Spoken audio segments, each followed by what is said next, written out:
expresarle también y manifestarle una bienvenida y siempre el gusto de poder saludar al señor secretario de Educación que lo acompaña, a nuestro amigo Martínez de la Roca y a los colaboradores que también lo acompañan en esta reunión de trabajo. He escuchado con atención todas y cada una de las expresiones que aquí se han dado y usted abordó, porque no es posible disociarlos, el tema educativo con una visión, un diagnóstico de la circunstancia político, social, económica del Estado de Guerrero.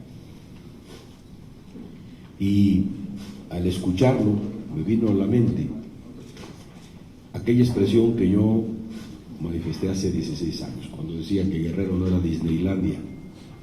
Efectivamente, Guerrero es un estado muy complejo, desigual, con enormes desequilibrios, con una pobreza que nos lastima a todos, con una desigualdad tremenda, y como aquí lo decía, y lo decía bien la diputada Esther, esta pobreza que no solamente es alimentaria y en términos de ingresos, sino que también, lamentablemente, esto nos lleva a no poder explotar el talento que existe en Guerrero, pero que por falta de una solidaridad de muchas décadas de la República y del Estado mexicano suficiente con Guerrero, no ha podido salir.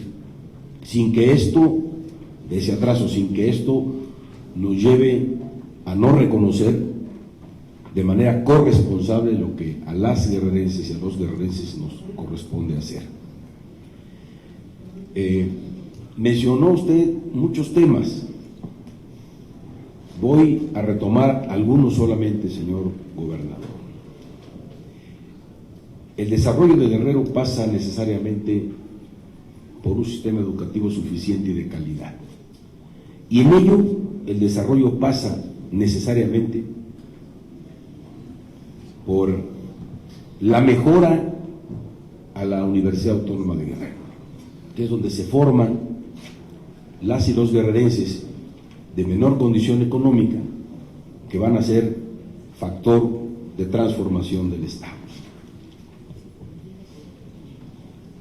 No verlo así sería mirar de manera parcial el conflicto. Expresó usted también algunas cosas que son muy importantes y que yo quiero retomar, que son más del momento actual. Mire, la ley establece que el cambio de estafeta es el 27 de octubre, y yo lo comprendo, porque yo estuve 6 años al frente del Estado y sé lo complejo que es enfrentar circunstancias como la que usted está enfrentando. Pero lamentablemente lo que tenemos que hacer es cumplir la ley, y ni modo, tendremos que esperarnos hasta el 27 de octubre. No hay para dónde hacerlo. Me da mucho gusto que usted reconozca el apoyo y respaldo que hizo 2 menciones. El gobierno de la República le ha dado a su gobierno y a las y los guerrerenses. Uno específicamente en el asunto de Acapulco con las escuelas, cuando se toma la decisión por parte del secretario de Educación para no poner en riesgo la seguridad de las niñas y los niños de sus familiares. Y cuando menciona usted al gabinete de seguridad, yo quisiera dejar aquí perfectamente establecido que el presidente de la República, Enrique Peña Nieto, ha sido total y absolutamente solidario con Guerrero en cualquier circunstancia adversa, no solamente en esto, sino en cualquier circunstancia. Hemos tenido el respaldo, las y los guerrerenses, del presidente de la República. Destaca usted la solidaridad de las Fuerzas Armadas, del Ejército Mexicano, y nosotros coincidimos con usted plenamente.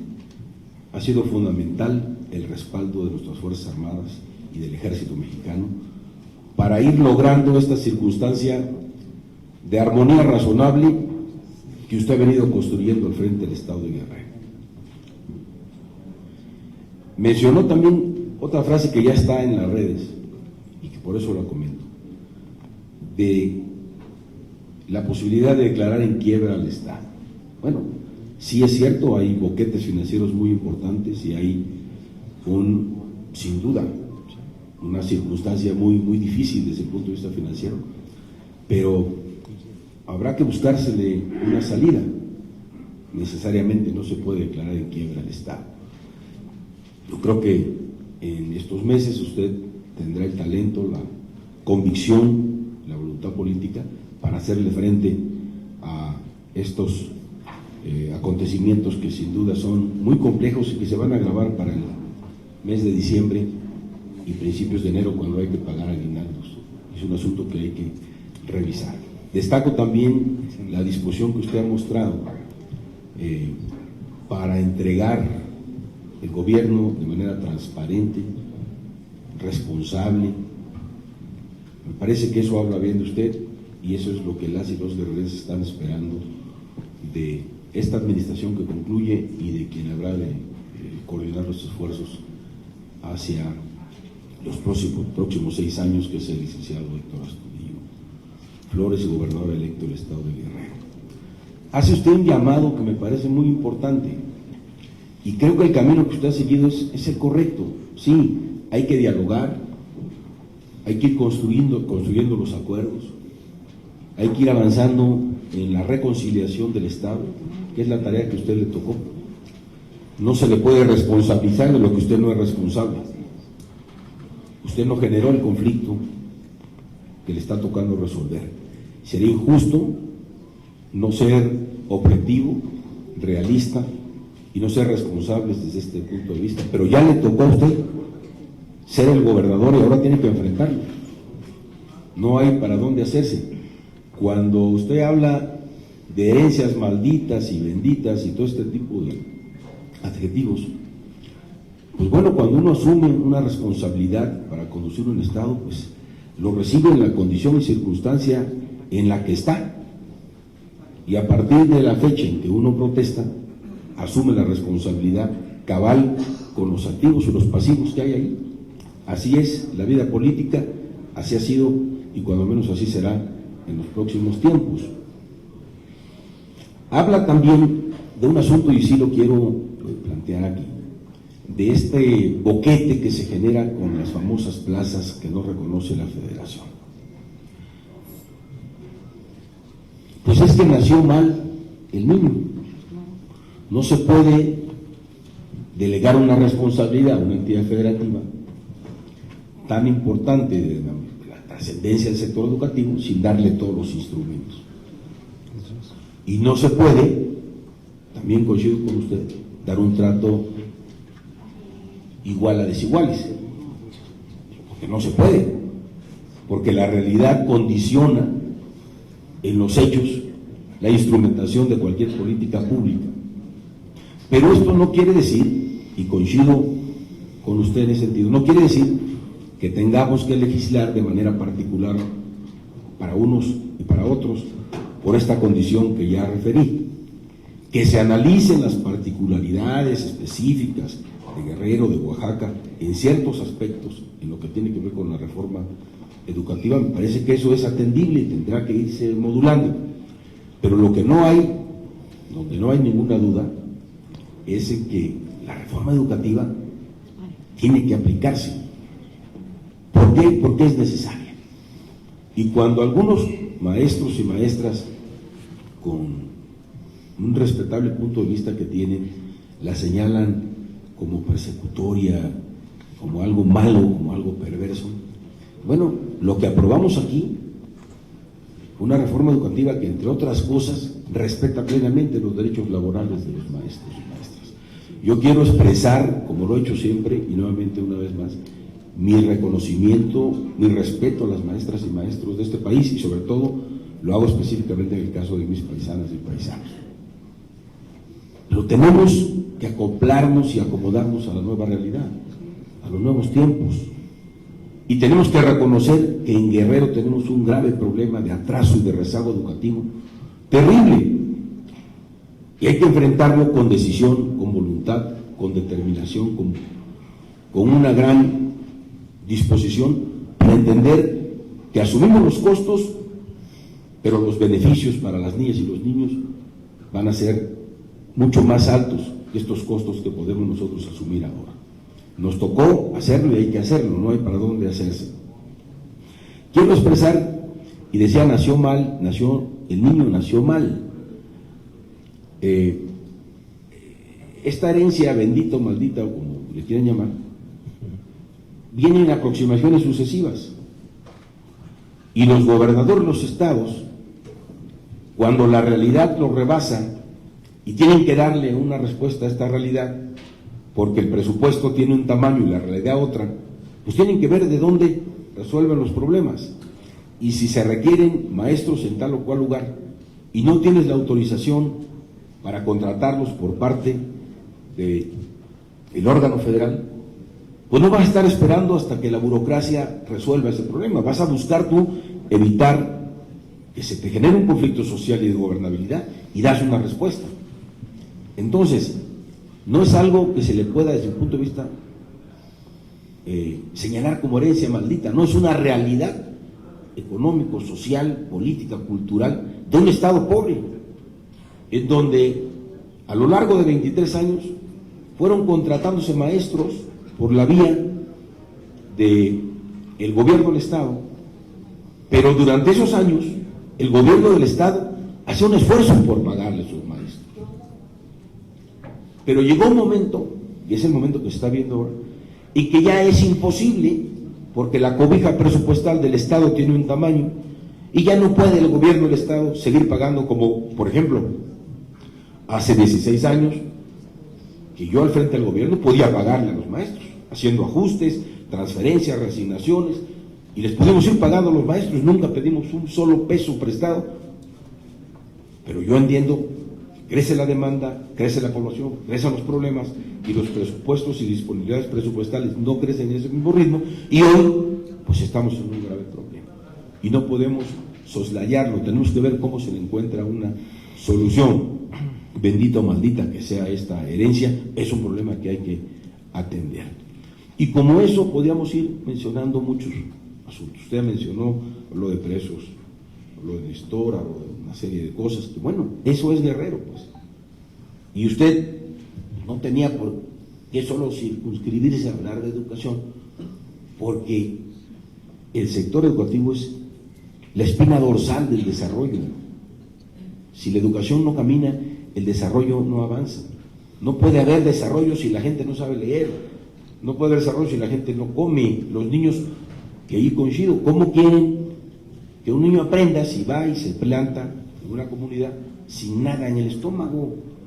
Pues ese niño va y se va a dormir frente al pizarrón, no va a aprender.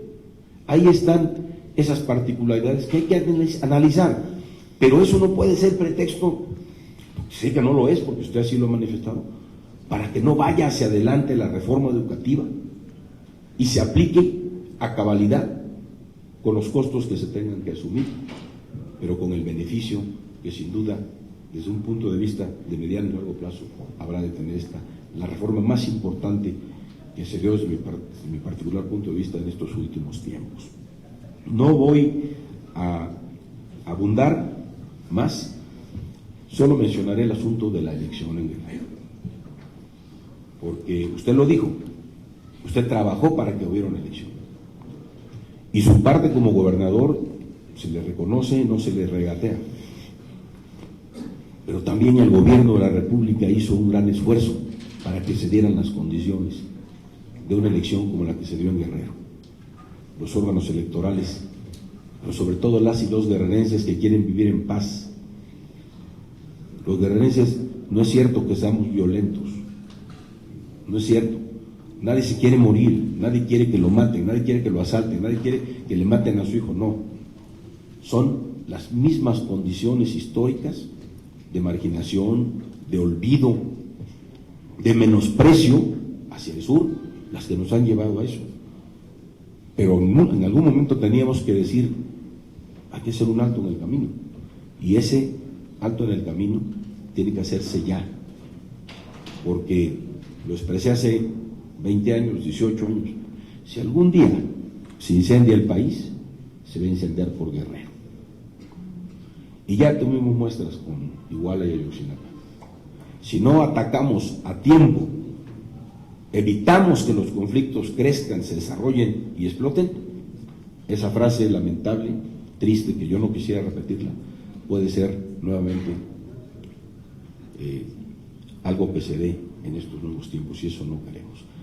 Llamó usted al diálogo, llamó usted a que tenemos que todos contribuir a que las cosas caminen en Guerrero. Yo, como guerrerense y como senador, le digo, yo estoy en la mejor disposición, como lo he estado, de sumarme y de respaldar las decisiones del gobernador en todo aquello que beneficie a las y los guerrerenses. No hay tiempo ni son momentos de mezquindades ni de amarguras.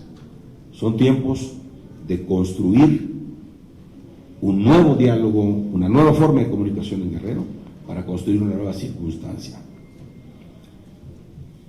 Refiero al senador Ríos Peter, señor presidente, porque él me refirió a mí en varias ocasiones. Efectivamente, él y yo compartimos las mismas preocupaciones. Queremos que le vaya bien al gobernante para que le vaya bien a Guerrero, más allá de militar en partidos diferentes. El interés de las y los guerrerenses está por encima de cualquier filiación partidaria. Y mucho agradezco al señor presidente que me haya dado la oportunidad de hacer uso de la palabra, y mucho reconozco que usted haya aceptado venir sin estar obligado a hacerlo, a atender un asunto muy delicado, donde usted sabía que no venía a lucirse, porque no se puede lucir en un tema tan complejo, pero lo hizo y está usted aquí cumpliendo por convicción en un acto de congruencia que mucho le reconozco. Le agradezco mucho también a mi amigo el secretario de Educación. Somos amigos de hace mucho tiempo. Fue mi maestro en la universidad. Y por supuesto a mi coordinador la oportunidad de hacer uso de la palabra. Muchas gracias.